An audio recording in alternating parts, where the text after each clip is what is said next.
vamos a hacer la meditación del primer sábado con la intención expresa de desagraviar al Inmaculado Corazón de María, atendiendo el pedido que ella hizo a Sor Lucía cuando estaba en el convento de Coimbra. Este primer sábado de octubre tiene para nosotros los heraldos una connotación muy especial, porque el 3 de octubre se van a cumplir perfectamente 25 años del fallecimiento del profesor Plinio Correa de Oliveira, el inspirador de nuestro fundador, católico ejemplar, que además varios tuvimos la gracia de conocer, y que él tuvo una influencia muy importante en muchos de aquellos que hoy seguimos a Monseñor John Clark. Sus enseñanzas, su ejemplo de vida y la formación que él daba realmente marcó a varias generaciones de miembros de los heraldos del Evangelio. Entonces, para nosotros tenemos razones fundadas para pensar que Él está en la gloria, y es un momento de alegría el recordar estos 25 años que transcurrieron desde que Él falleció, haciendo un raconto mental, espiritual, no lo vamos a hacer aquí ahora, de todos los logros y todo el crecimiento que tuvo aquella semilla que Él sembró en el alma y en el corazón de nuestro fundador, Monseñor John Clark, y de muchos de nosotros que tuvimos la gracia, como dije, de conocerlo. Entonces, indudablemente, el principal motivo es hacer un acto de reparación conforme lo que pidió María Santísima. Pero por otro lado también nosotros nos alegramos de resaltar esto y de recordarlo con cariño y con gran gratitud. Vamos a rezar para pedirle a María Santísima que nos ayude a que la meditación sea verdaderamente con fruto y que le sea agradable a ella como un acto de amor y de desagravio de parte nuestra. Dios te salve María, llena eres de gracia, el Señor es contigo, bendita tú eres entre todas las mujeres y bendito es el fruto de tu vientre Jesús. Santa María, Madre de Dios, ruega por nosotros pecadores, ahora y en la hora de nuestra muerte. Amén.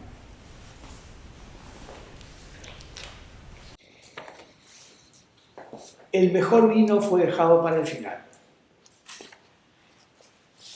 Eso lo dice el propio evangelista cuando narra un episodio de los más significativos de la vida de nuestro Señor y de Nuestra Señora, que fue las bodas de Caná. Vamos a meditar hoy entonces sobre ese asunto. En concreto es el segundo, como todos saben, el segundo misterio luminoso, la boda de Caná. Hacemos una composición del lugar imaginando un gran salón en una casa de aquella época. En ese lugar vamos a encontrar, aparte de los dos contrayentes o los miembros del matrimonio recientemente constituido, también los invitados, y estaba, como dice el propio Evangelio, Jesús, y estaba también María. Jesús ha ido con los 5 primeros discípulos que ya tenía en ese momento y que lo venían siguiendo en su prédica y en su anuncio del reino. Entonces allí, en ese ambiente, nos ubicamos e imaginamos el momento en que María le pide a Jesús que interceda porque se terminó el vino. Entonces vamos a hacer 2 partes. Una primera parte considerando el matrimonio como sacramento, y una segunda parte considerando el celo por la gloria de Dios y la sed de almas. Evidentemente, en este episodio de las bodas de Caná, lo principal es poder constatar la importancia que tiene la mediación de María Santísima. Pero como de eso ya hemos hablado, de otra oportunidad que ya hemos tenido de meditar sobre este misterio del Rosario, lo hemos hecho, entonces ahora vamos a acentuar 2 aspectos que no, al menos que yo recuerde, no hemos tenido oportunidad de conversar o de comentar. Por eso ponemos el foco en el matrimonio y en la sed de almas y en el celo de la gloria de Dios. Entonces, en la primera parte, el matrimonio como sacramento. Nosotros vemos que este hecho concreto de las bodas de Caná indudablemente fue querido y hasta, si se quiere, fue preparado por la divina providencia para crear una institución y formalizar un sacramento. ¿Formalizar qué sacramento? El sacramento del matrimonio. ¿Qué institución? La familia. Uno diría que si Jesús va a comenzar su vida pública haciendo milagros, los haría en principio en una iglesia o de pronto en un hospital curando un herido, un enfermo. Sin embargo, lo que nosotros notamos es que su primer milagro público, antes había hecho milagros, es evidente, en su vida de niño y todo, pero ya no eran públicos. Pero en este caso, el primer milagro público con el que inaugura su vida pública está hecho en un casamiento, en una boda. Es verdad que la boda para los judíos era la fiesta principal, porque todos tenían la aspiración, el deseo de ser antepasados del Mesías. Entonces le daban una importancia muy grande al matrimonio. E incluso eran extendidos en el tiempo, no se resumía a un solo día, había festejos varios días, incluso algunos hablan de hasta una semana de festejos, cada vez que se constituía un nuevo matrimonio. Entonces sí, es verdad, pero indudablemente Jesús estaba viendo la posteridad para adelante. Esto era hasta que Él apareció en escena en el mundo, para el Antiguo Testamento, pero para el Nuevo Testamento Él quería algo más. La importancia del matrimonio ya no iba a estar tanto en función de ese anhelo legítimo de los judíos de desear ser antepasados del Mesías, sino que iba a estar en función de una institución que iba a ser la base de las sociedades futuras. Ya lo era antes también, pero que ahora había que enfatizar más. Y había que hacer era necesario hacer que el matrimonio fuese indisoluble y monogámico. Entonces, por eso mismo, él fue a hacer su primer milagro en una fiesta de bodas.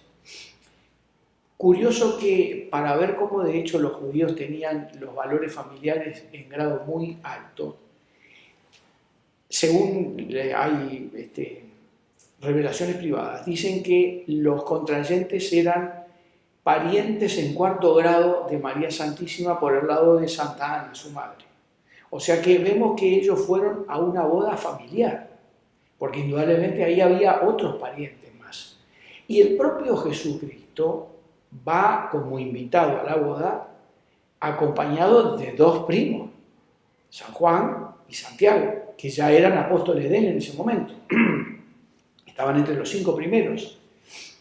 Eran primos, como lo dice el propio Evangelio en otros pasajes. Entonces uno ve que había todo un entorno familiar en ese momento allí, en la casa donde estuvo celebrando Jesús y María, estuvieron celebrando con los dos nuevos esposos. Una vez más vemos la importancia que los judíos le daban a la familia y a todo lo que era ese entorno familiar. ¿Cuántos invitados habría? No sabemos, pero en todo caso, indudablemente ahí había más familiares que estaban participando de ese festejo. Entonces, allí Jesús hace una oración al Padre, fue revelada a Sor María de Ágreda, una oración espléndida en la que él consagra y le pide al Padre que lo consagre al matrimonio cristiano para el futuro como uno de los 7 sacramentos que él iba a instituir. Y a partir de allí el matrimonio pasa a recibir una bendición muy especial de Dios y pasa a ser un sacramento.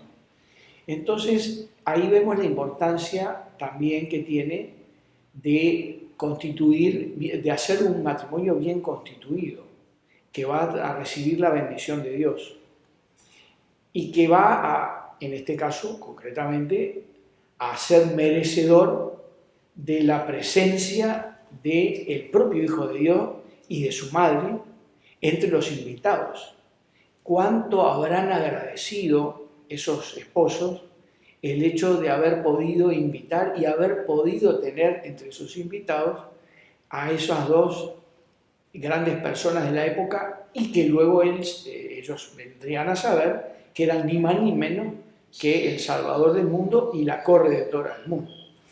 Entonces ahí tenemos un empeño que tuvo Jesucristo en sus primeros pasos de vida pública de consagrar el matrimonio como algo sagrado, algo que recibe o puede, si los contrayentes lo desean, como deben, recibir la bendición de Dios, y de esa manera van a recibir, junto con la bendición, un influjo de gracias que se extiende y se puede renovar, indudablemente, a lo largo de la vida que ellos tengan que hacer en común para sortear las dificultades, para sobrellevarse mutuamente, para santificarse, que esa es la finalidad primera, ellos y sus hijos, santificarse ellos y sus hijos. Y de esa forma incluso es que concretan la gloria de Dios, que es la finalidad de todo ser humano en esta tierra: amar, conocer y servir a Dios. Fue en ese contexto que justamente María Santísima intervino cuando vio que había ocurrido algo que era un desastre. En esa época no existía ni supermercados ni lugares cercanos donde conseguir refrescos o cosas de las que conocemos hoy en día, y por lo tanto el agua y el vino eran claves. Y justo vino a faltar el vino. Y fue precisamente lo que motivó la intervención de María Santísima para que Jesucristo hiciese una primera manifestación de su poder y de su gloria.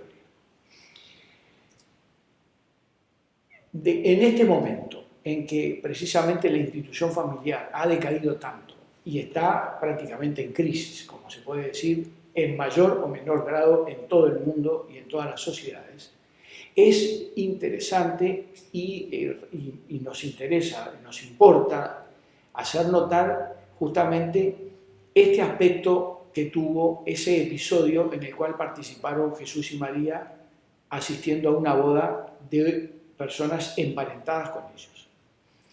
Pasamos al segundo punto de la meditación ahora, que es, como dijimos, el celo por la gloria de Dios y la sed de almas. Son dos cosas que van juntas. Vean ustedes una cosa impresionante.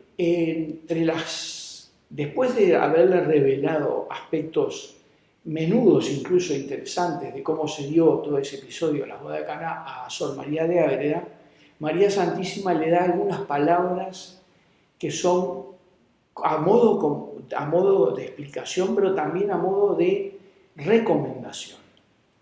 Y esas palabras son muy interesantes y muy actuales. ¿Quién iba a decir? Ella se las dijo allá por 1650, creo que fue más o menos en esa época, 1600 y pico, que fue cuando ella le dio todas las revelaciones a Sor María de Ágreda, por lo tanto hace ya más de 4 siglos. Y una cosa que nos llama la atención es la actualidad que tienen esas palabras, una actualidad palpitante que nos interesa a todos, sobre todo en función de esa perspectiva que tenemos que tener de la Iglesia en salida, la Iglesia a la procura de los que se fueron, pero a la procura de los que nunca la conocieron.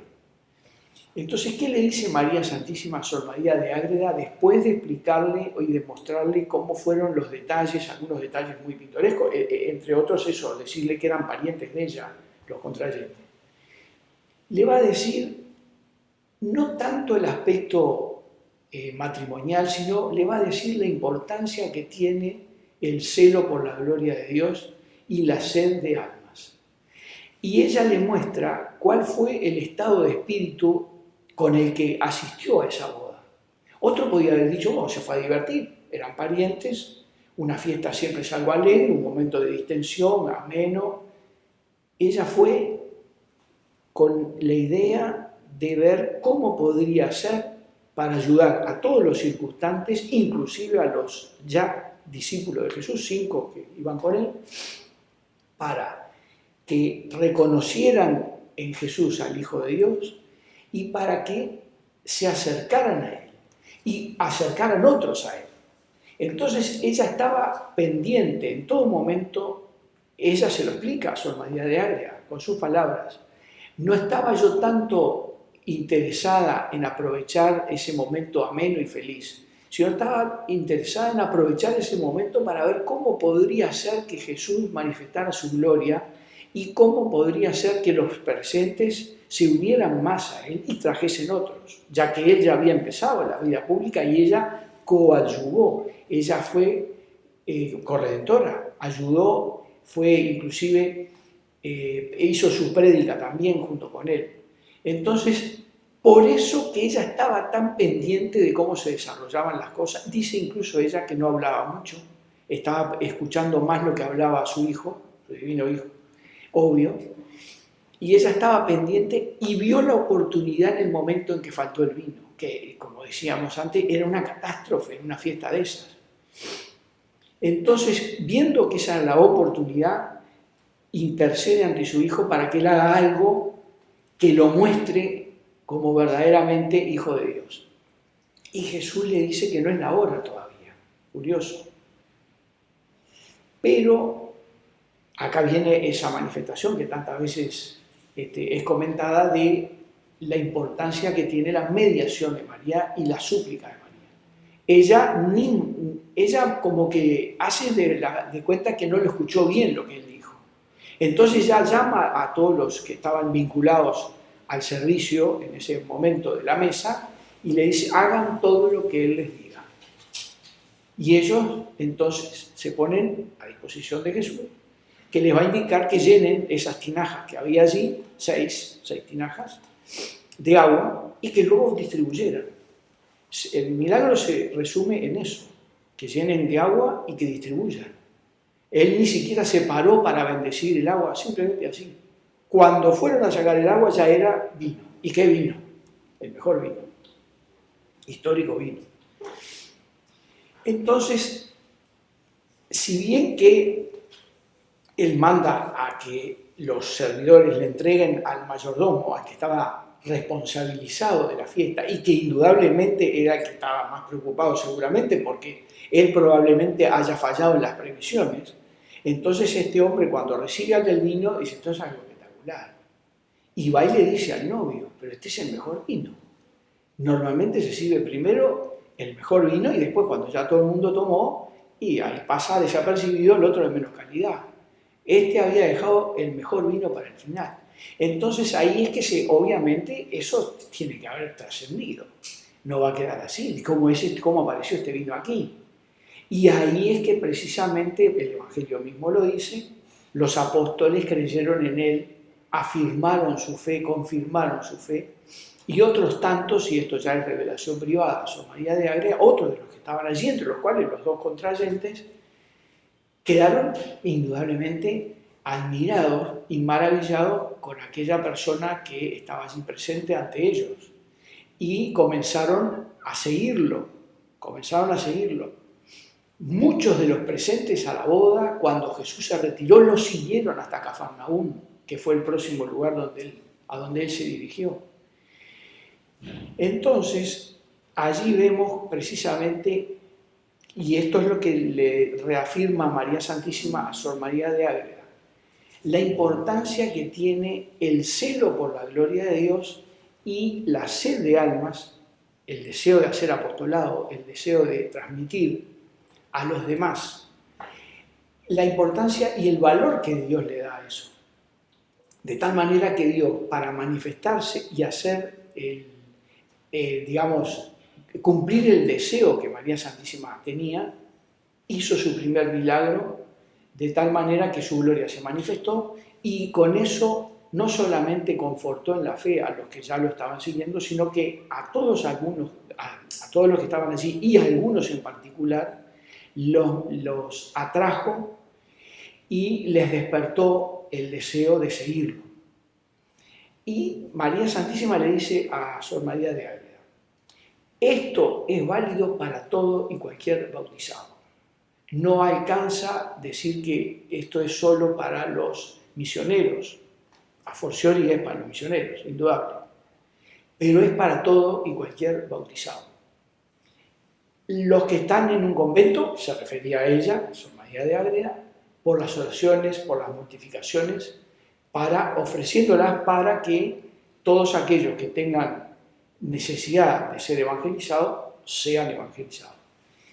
Los que tienen un cargo de cura de almas propiamente, o sea, religiosos, sacerdotes, los párrocos con más razón, ni hablar, ese es el norte que los debe guiar.